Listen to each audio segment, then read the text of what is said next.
தமிழகமெங்கும் கிளைகள் கொண்ட Annamal institute of hotel management and hospital management படிப்பில் சேர்வதற்கான அட்மிஷன் நடைபெறுகிறது. குற்றால அருவிகளில் 3 நாட்களுக்கு பிறகு இன்று சுற்றுலா பயணிகள் குளிக்க அனுமதி அளிக்கப்பட்டுள்ளது. தென்காசி மாவட்டம் மேற்கு தொடர்ச்சி மலைப்பகுதிகள் மற்றும் அதனை ஒட்டியுள்ள பகுதிகளில் கடந்த சில தினங்களாக மழை பெய்து வருகிறது. இதனால் குற்றாலம் அருவிகளில் நீர்வரத்து அதிகரித்து காணப்பட்டு வருகிறது. இந்த நிலையில் பாதுகாப்பு முன்னெச்சரிக்கை நடவடிக்கையாக 3 நாட்களாக அனைத்து அருவிகளிலும் குளிக்க தடை விதிக்கப்பட்டிருந்தன.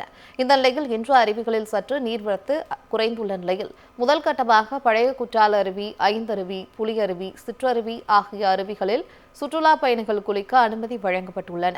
குற்றாலம் பேரருவியில் மட்டும் பராமரிப்பு பணிகள் காரணமாக சுற்றுலா பயணிகள் குளிக்க தடை நீட்டிக்கப்பட்டுள்ளது. குற்றால அருவிகளில் 3 நாட்களுக்கு பிறகு இன்று சுற்றுலா பயணிகள் குளிக்க அனுமதி அளிக்கப்பட்டுள்ளது. தென்காசி மாவட்டம் மேற்கு தொடர்ச்சி மலைப்பகுதிகள் மற்றும் அதனை ஒட்டியுள்ள பகுதிகளில் கடந்த சில தினங்களாக மழை பெய்து வருகிறது. இதனால் குற்றாலம் அருவிகளில் நீர்வரத்து அதிகரித்து காணப்பட்டு வருகிறது. இந்த நிலையில் பாதுகாப்பு முன்னெச்சரிக்கை நடவடிக்கையாக 3 நாட்களாக அனைத்து அருவிகளிலும் குளிக்க தடை விதிக்கப்பட்டிருந்தன.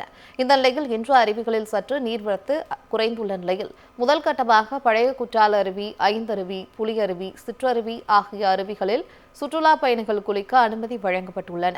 குற்றாலம் பேரருவியில் மட்டும் பராமரிப்பு பணிகள் காரணமாக சுற்றுலா பயணிகள் குளிக்க தடை நீட்டிக்கப்பட்டுள்ளது. குற்றால அருவிகளில் 3 நாட்களுக்கு பிறகு இன்று சுற்றுலா பயணிகள் குளிக்க அனுமதி அளிக்கப்பட்டுள்ளது. தென்காசி மாவட்டம் மேற்கு தொடர்ச்சி மலைப்பகுதிகள் மற்றும் அதனை ஒட்டியுள்ள பகுதிகளில் கடந்த சில தினங்களாக மழை பெய்து வருகிறது.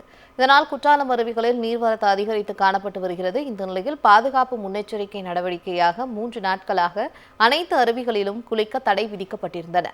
இந்த நிலையில் இன்று அருவிகளில் சற்று நீர்வரத்து குறைந்துள்ள நிலையில் முதல் கட்டமாக பழைய குற்றால அருவி, ஐந்தருவி, புலியருவி, சிற்றருவி ஆகிய அருவிகளில் சுற்றுலா பயணிகள் குளிக்க அனுமதி வழங்கப்பட்டுள்ளன.